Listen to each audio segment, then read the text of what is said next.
Hey, welcome to Arts First, the show that stands for freedom of expression in the arts and art for art's sake. I'm Niall Crowley. This episode is, as you'll gather from the title, is ostensibly about the Odyssey in film.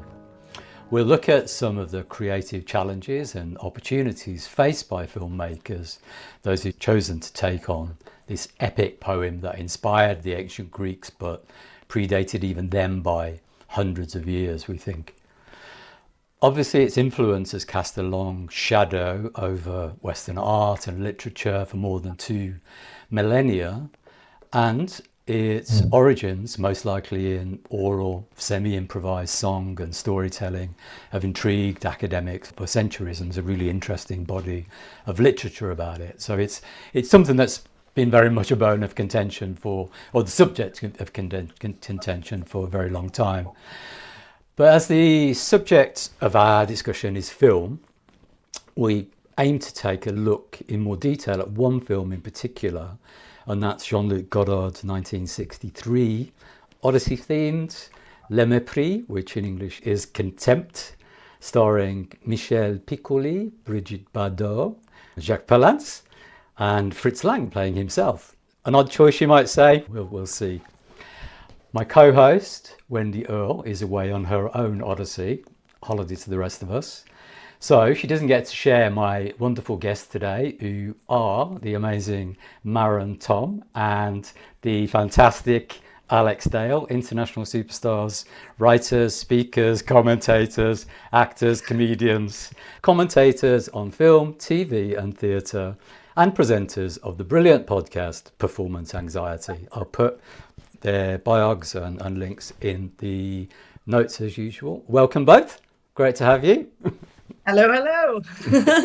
Great to be here. Thank you so much for your time. I love your podcast. And we've been talking about this for a while, haven't we? Which is kind of what happens with our podcasts and maybe with yours as well, about ideas being in development. But perchance you've not long written an article that's kind of Odyssey related, and I anticipate everything's going to be Odyssey related before long with the imminent release of Christopher Nolan's film, and you took on some of the pre-release criticisms. We will discuss towards the end, because I think they're really interesting and really important, if that's okay. And just to say that we deliberately recorded this before the release of his film, because we didn't want it to be a review, and I wasn't really sure how it would colour our kind of experience or our view of things. I've been reading around the Odyssey for a while. Over Christmas holiday, I finally got down to reading the thing itself for the first time. That's my comprehensive school education for you. We certainly didn't do the classics.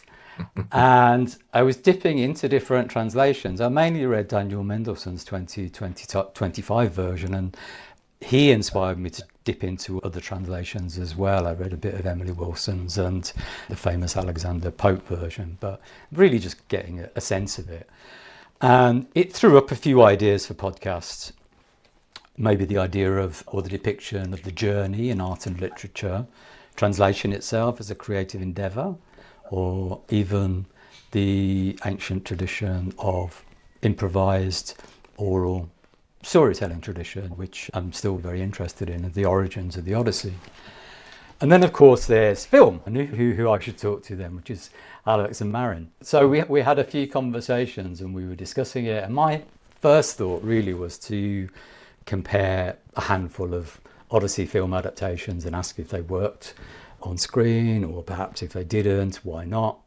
Really, because my gut feeling was that maybe there hadn't been, perhaps my ignorance, but there hadn't been a truly magnificent retelling of the Odyssey on screen. I still think of Jason and the Argonauts, which obviously isn't the Odyssey, but so nothing really jumped to mind. So it's probably my ignorant pitch that I tentatively put to them, and they both raised their eyebrows and said, perhaps we should do another approach. Maybe we should try something that's more about the creative process. So do you want to kick off by telling us what you were thinking at the time with that?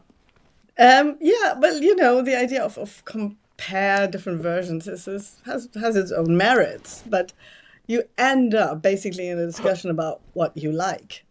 You compare things. Oh, this has got better costumes. This is more Homeric, or this version has got a better, cast, or it has better costumes, or something. So you end up in a kind of comparison between versions that are reveal more about your own taste about things. So this is a great thing to do if you go on a date with somebody, to get to know somebody's preferences. So it's not without its own merits, but if you want to get something, to know something more great or grandiose, I think it is far more interesting to look at why the director chose to tell the story the way he did.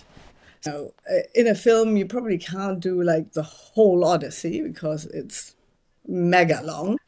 So, every interpretation and retelling picks something about the Odyssey that says, I need to look at this closer, or this is the moment in time we need this, or this is the way this speaks to me and I want to retell it.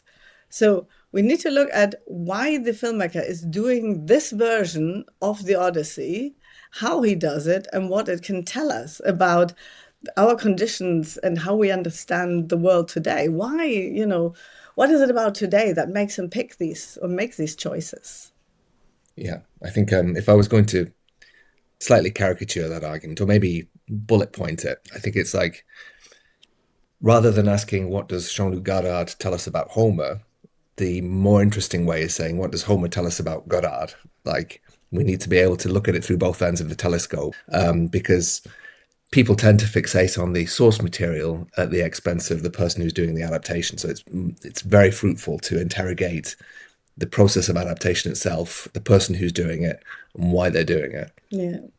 Well, it does seem that they're very dismissive of the source material, but I think on the contrary, to explore new ideas, you need to know the source material as good as you can, because only when you know it, you can then extrapolate what exactly is important now. So the filmmaker and the artist, they have to know the Odyssey in all its versions and all its history to then say, well, this is why we need to do it. That makes a lot of sense.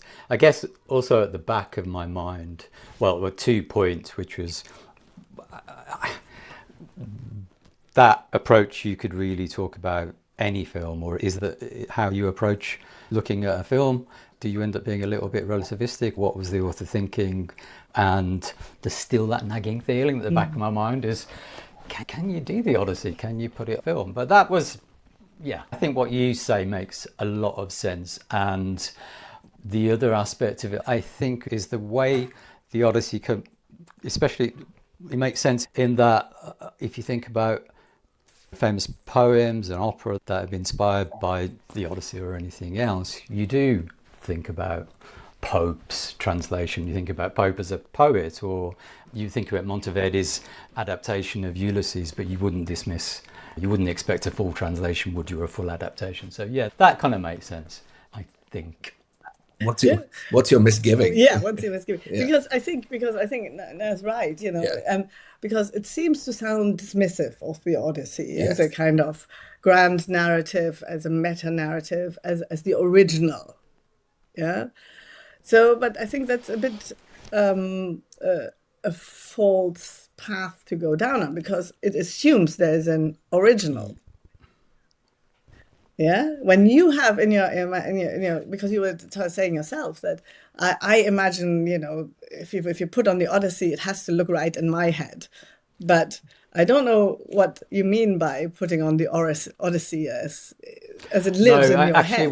I think that was a confusion, but that's not really what I meant. I meant more, does it work as a piece of film?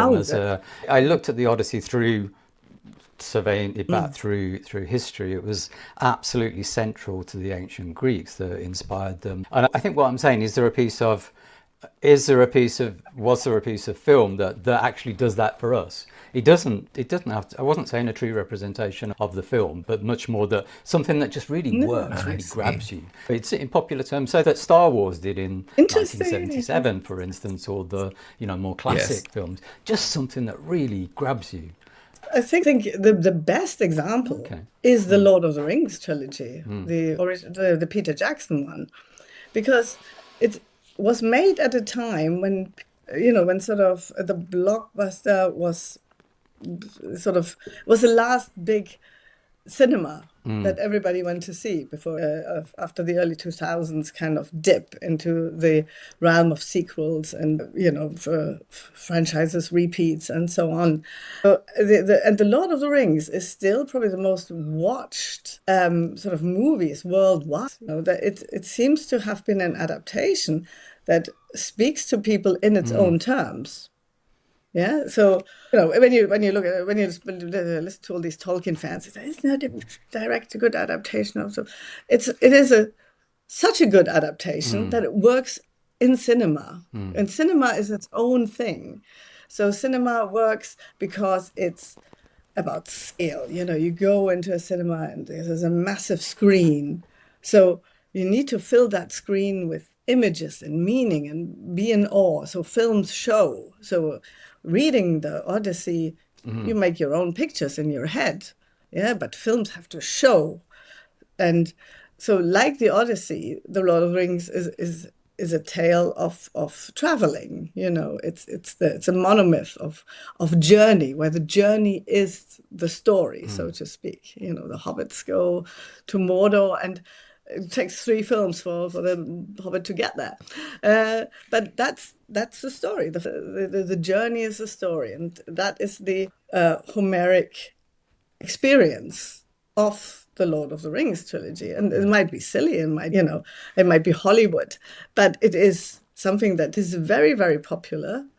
And it works cinematically, even though it has to be put into 3 parts.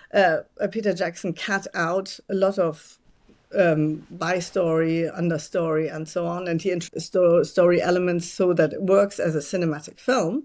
But it really does, and if you speak lots of fans, they hold it very dear, and it keeps up, and it holds still a very important position in cinema, even now. It's like almost 25 years Interesting after. you say that, though, because I remember a discussion when I was young about the book, which I'd never read. And there was a discussion about this being unfilmable. It wouldn't work. I remember going to see the animated version at the cinema when I was about 15 or 16, which actually on reflection wasn't bad. It was quite interesting, a little bit weird and psychedelic, but the Peter Jackson thing was something else altogether. So in a way that answers my point as well, that it is actually possible to get this onto screen, and a lot of people are saying it wasn't, perhaps, but we're going on one of the leaping narrative here, aren't we? We're digressing a bit like in the Odyssey. Yes. A tangent. But don't forget, it is also a Peter Jackson version. So we have to accept that this is Peter Jackson's world. It is very much based in his experience of New Zealand. Without this experience, maybe this couldn't have been put on. It goes through the lens of Peter Jackson. It is not. Could anybody else have done it? I don't know. Are you talking about just a Homeric kind of journey, or are you talking? How literally? Is this just drawing on the tradition of a journey, an epic journey? Well, we were talking about the successful filming adaptation. Okay. But I think there's a kind of difficult source material. Yeah. Okay, so the comparisons of lots of films are out for the reasons that you said. I remember scratching my head at thinking, man, how are we going to approach this then? I can't do lots of films, and I started watching a few different film versions to try and force one upon you to make you watch it, and then stumbled upon the Jean-Luc Godard film, and I've never seen anything by him. I'm not a film buff. I've never seen anything with Brigitte Bardot before, so actually great. And on the surface of it seemed to be a film that was addressing the kind of question that we've been arguing about. So I think I've not long seen it. Alex, you've seen it recently as well? Yeah, I had to refresh my memory, I have to be honest. Yeah, I don't recall seeing it before. I've seen other pieces of Godard, obviously, but this was quite new to me and very intriguing, and a very tangential approach to the Odyssey, I think, which is interesting and Yeah. useful to So discuss. it's kind of centered on the life of on an ambitious young playwright, Paul, I forgot his last name. He's invited or enticed to become involved in midway through a film production of the Odyssey, which is about to be filmed on the island of Capri. And he's approached by the film's brash American producer, played by Jack Palance, yeah. The rugged Jack Palance. He wants to produce a blockbuster of it, really, and thinks that Fritz Lang playing himself is making some kind of incomprehensible European art house cock up of the whole thing. So that's the kind of starting point of the film. But then it becomes about this kind of ambitious playwright's relationship with his beautiful and enigmatic wife, Brigitte Bardot. So I was going to say, is that what you mean by it being about the interpretation of the director or the filmmaker, or is this a little bit too left field? I don't think so. I think it's an absolutely really good example because, if we look at Godard, everybody will think about Godard, and Godard is always makes films about film. He's self-consciously, his films are about filmmaking and the history of Hollywood and the history of film. And so for him, the idea of film is all about, what do you put on the screen? What can you see? So the film is about seeing, and, it starts with Brigitte Bardot being shown. She asks her husband, oh, do you like my body? Do you like this? Do you like that? And he looks at her in a mirror. So it starts with, we're invited to look, to see. Yeah, so it's about, so what do you see? And now he has to think about scale as well. So cinema makes everything bigger. So you go into the cinema and everything's blown up and it's on a big scale. And what's bigger in scale and size than a massive epic like Homer's? It's called it's epic, literally. So and so he makes a film how a filmmaker makes the Odyssey, and it is an Odyssey. So here we become a wonderful exploration of the themes of the Odyssey, seen through the lens of Godard and his filmmaking brain, so to speak. So we have so the playwright who has to sell his ideas to the Hollywood filmmaker who wants to make a Homeric version of the Odyssey, and the filmmaker says, no, we should do it like Homer, and the filmmaker says, no, we need to make a commercial movie. And his wife is very disappointed in him, in her husband, that he sells his soul to not the gods of not Poseidon and not Athena, that stir the hero adrift, but the gods are now money and fame for Godard. These are the gods of today. And so he would sell his artistic integrity, and she loses all respect from him. She has contempt, Le Mépris, for her husband. And so for Godard, the idea of the relationship between Odysseus and Penelope is very much reflected in this kind of idea of the husband and wife in his movie. One of the things I thought was very interesting about that was he deliberately says, I have a theory about Penelope, that she was unfaithful to Odysseus in his absence. So you can already see how straying from the source material, kind of challenging it, actually makes it interesting, and it makes it either stronger or kind of destroys that element completely. But it's a process of kind of transformation and testing against the source material rather than trying to be faithful to it. It's much more interesting to play with it and challenge it. Yeah. So No, you're right. So he takes this idea, we all think, Penelope waits on Ithaca for Odysseus for 10 years or 20 years and that, and is all faithful and fights off all the suitors. And of course, Godard, the Frenchman that he is, he says, no, she would be unfaithful immediately. She cheats on him. Yeah.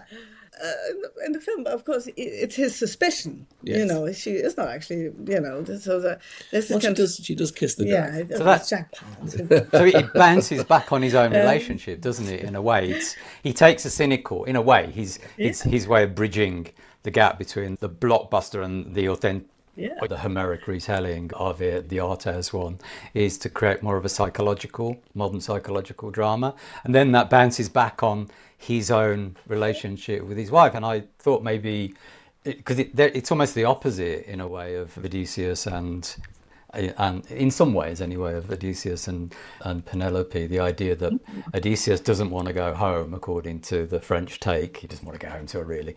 And actually that's been put before, and then she becomes contemptuous, being left to the suitors by Odysseus. So there's contempt in both, in his understanding of the relationship. There's contempt in both relationships in a way. Is that mad? One of the other interesting things about it, which relates to that, is the whole film is about how unfilmable the Odyssey is as well. They keep complaining, we can't get this on screen, it doesn't look right, the words say this, the pictures say something else.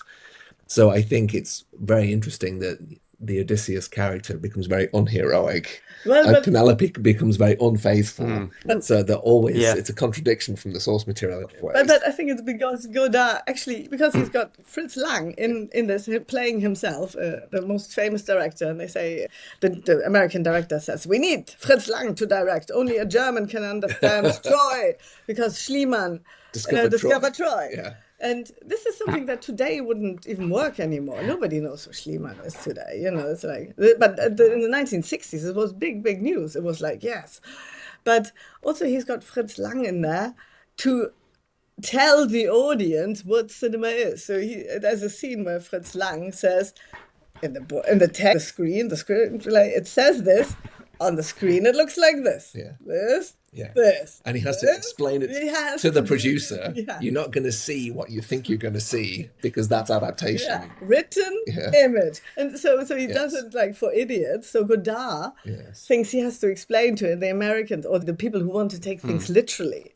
Yeah, written picture. And all the while it's on a screening room, and under the screen it says in big letters, cinema is a medium with no past or no history in French, and it's a tribute the Lumiere brothers, one of the Lumiere brothers. Yeah, so it's a very self-conscious staging of the process of how hard it is, if not impossible, to turn words into images. Yeah, and it's a false demand of cinema. That's exactly. So he says you can't demand of cinema to do this. We don't do this. We do this. You know, and he being Godarian, he's very sort of French and pissy. And it's interesting what you say, because it is the Odyssey itself is a really complex thing. You think of it as being about heroes, but Odysseus isn't your kind of stereotypical hero. They all cry all the time, and they get helped by the gods, and you know, isn't really that faithful to Penelope. He hangs around with Calypso for however long and kills all the suitors, and it's complex on every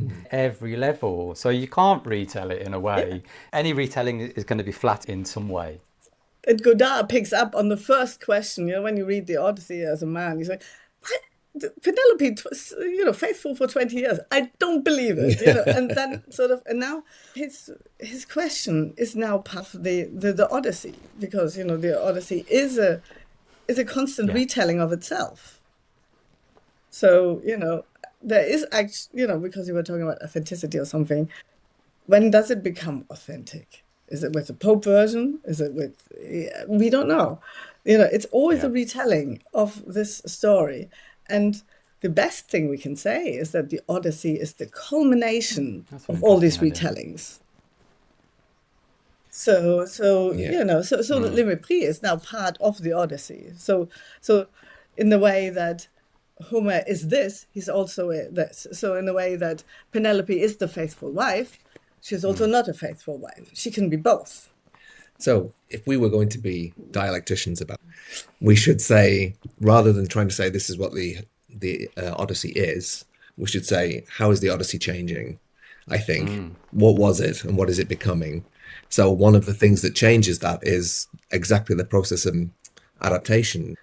Even in banal terms. So if Christopher Nolan is putting on a new adaptation, he has to say, what do I think about Mépris as an adaptation of the Odyssey? So you're not just dealing with Homer, you're dealing with that version and all of the other versions that have ever happened, the idea of the monomyth. Exactly. Yeah. And the people who are changing it. Yeah. So the people who keep this stuff alive are the artists who then retell it, make new adaptations, add, retell, and so on. And it's you would think the people who, should be keeping these things alive, the historians and the teachers, but it's not their job to retell this. It's not their job to bring it up to standard. Their job is to look at the past and, do the things that the adapters and the retellers and the storytellers doesn't do. They look into the past, into what Homer might have thought of this. And what you're driving at, the difference between historians and artists, essentially, right? Yeah, because and the different tasks that they have to do. Yes, and I think what we're probably going to get to is how these tasks are becoming blurred. And not just blurred, but also kind of falsified. One of the things that came up just reading about the translation and reading back through the body of discovery of the Odyssey is from the start, everything's contested and never people make intellectual leaps forward. So, for instance, I can't remember who it was that discovered or realized that actually its origins were in improvisation or semi-improvisation, and that's why there's so many epithets and stock phrases and lines, like when they'd all finished their killing or when they'd all finished their dinner, they got on with, and those kind of lines kind of come up all the time. And the Daniel Mendelsohn approach, what he was trying to do was get back to that a little bit. So previous translators thought that was a little bit boring to some of contemporary readers, and so they kind of ironed a lot of those things out. And the different approaches of different translators, competing translators, Emily Wilson's kind of iambic pentameter version, and Daniel Mendelsohn was quite much more interested in relationships, the relationships between the idea of aging, intergenerational relationships, and all of those kind of things. So there's even academically, there's many readings that you can have on it. But I was going to suggest that you can see, I think that the idea of authenticity in itself is something of almost a red herring. I think it's code for something else about whether something is morally acceptable or appropriate, how iconoclastic or how narrow the interpretation is. So you can never be authentic because the thing itself isn't ever what it is. It's not one thing, it's lots of things. So you can't be authentic. What is the source? You can't be authentic to it. But you can only ever interpret, and you can interpret boldly or you can interpret timidly, and people will have moral positions about whether bold or timid is correct, and they'll say, well, it's authentic or inauthentic. But I think you have a code for what they like and what they don't like, really. False herring. Yes, it is. It's a false herring. So is that what prompted you to write your article? Do you want to tell us a little bit about what was going on there and what things are being said at the moment? It didn't just start with the kind of backlash that Christopher Nolan is experiencing in his choices made for his adaptation. So he got this backlash when it came about that who he cast as Helen of Troy, that big Lupita Nyong'o. Yeah.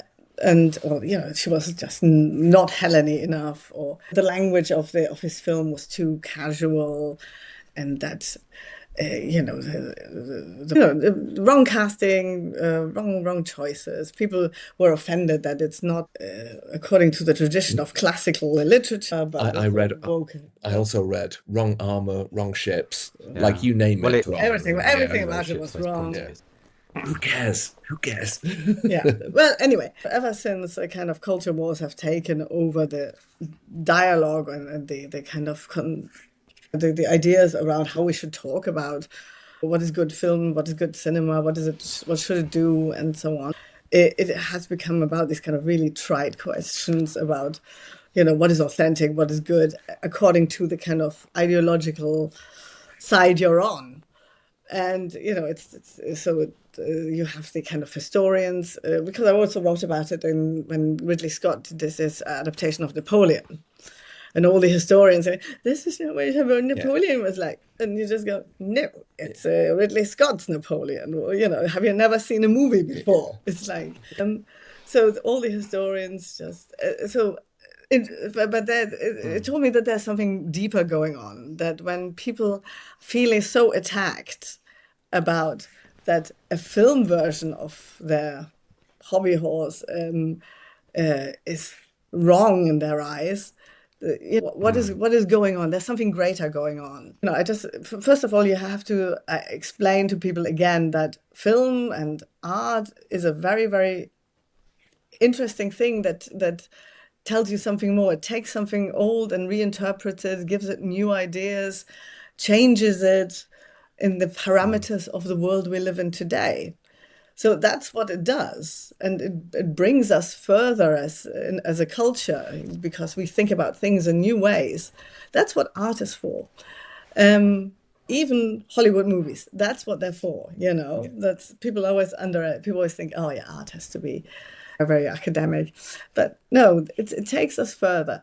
But suddenly, all these people who have an interest, sort of in history or identity, jump on the cultural projects and say, no, you're doing it wrong.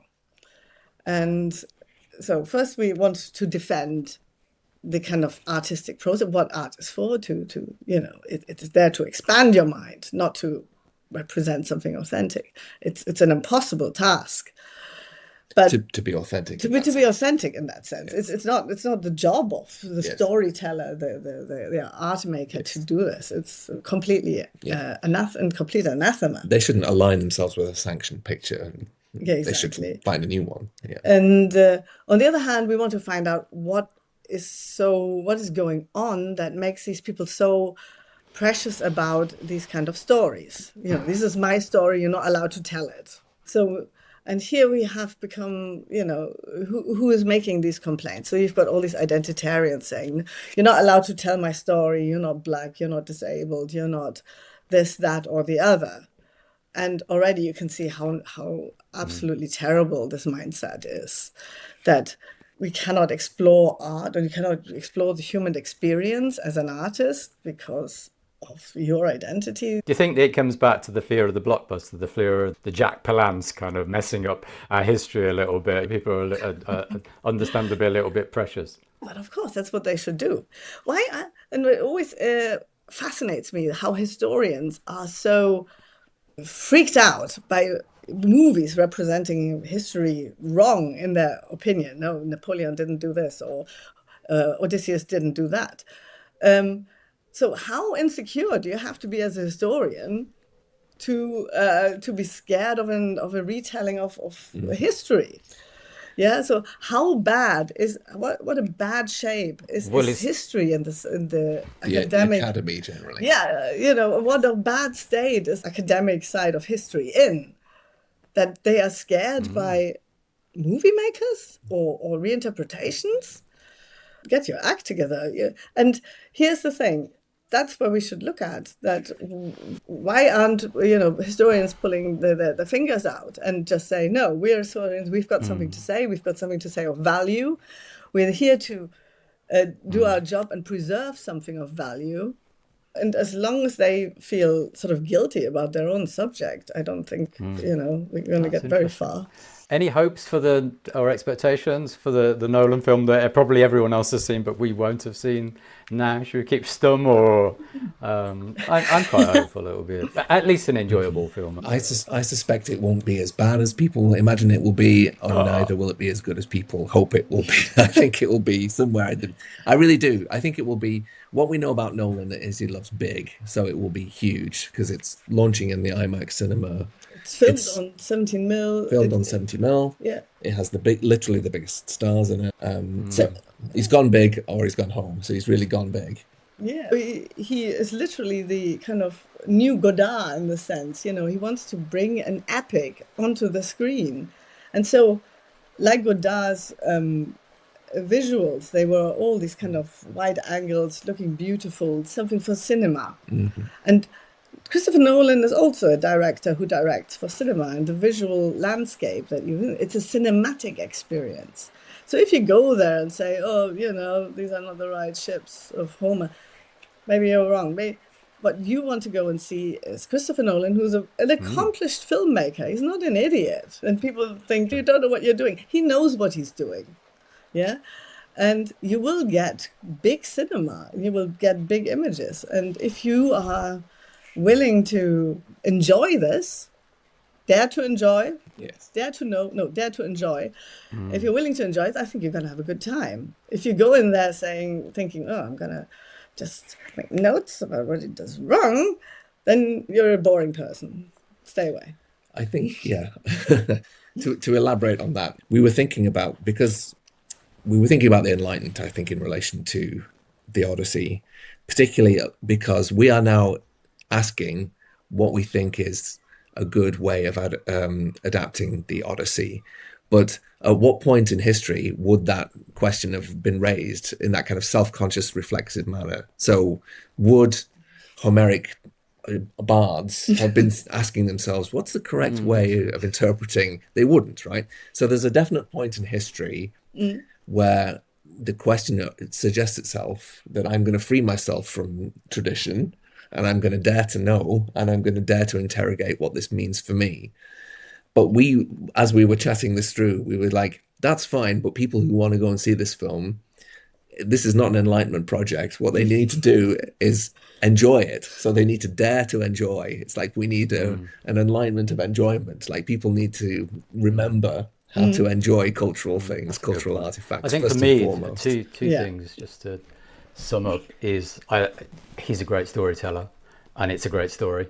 So he'll find a way to, I hope he'll find a way to tell his story. And I'm quite interested from what I read about it, about narrative, that it's got a really interesting, complex narratives, and it isn't just a story. The book doesn't show you what happened, Odysseus' adventures. He's constantly retelling it. So you're listening to his stories. So there's something contentious even in the heart of the books in themselves. So I'm interested to see how, if the storytelling aspect is, and the bardy kind of aspect is there somewhere. That would be quite interesting for me. The thing one does is mystery movies. There's always a mystery involved that's unlocked. A puzzle. Yeah. So he's a puzzle movie maker. So, he knows how to, tell a good yarn. The question will be, what kind of man is Odysseus? And then by the end, there'll be some kind of rug pull that reveals Odysseus to be the person he is. The idea of Polytropos? It starts off the very beginning of the book. He looks in... Yes, of course I do.